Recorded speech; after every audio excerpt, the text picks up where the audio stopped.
כן. לא, הוא מתעד את העבדים שלו, הולכים.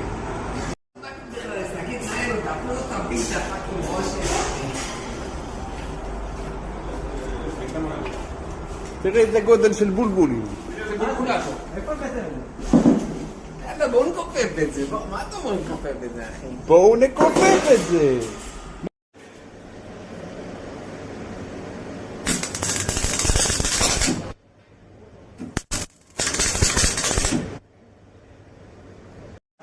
צ'יק צ'יק צ'יק.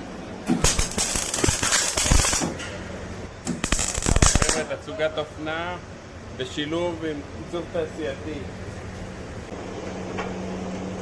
מה יש בזה?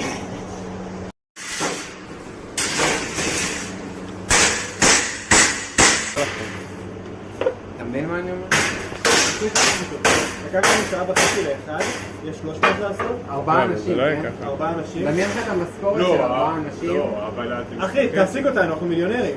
אחי, תשים במילאנו. אבל אתה שוכח שזה לא יהיה אותו דבר בכל השאר. לא? זה מזה הוא לומד, לא? רואה איזה פיק רואי. לא, אחי. יהיה דק יותר, יהיה מוחלש יותר. הוא הולך להתייעל לקראת ה-300 הבאים. מישהו רוצה לייצר לו את זה.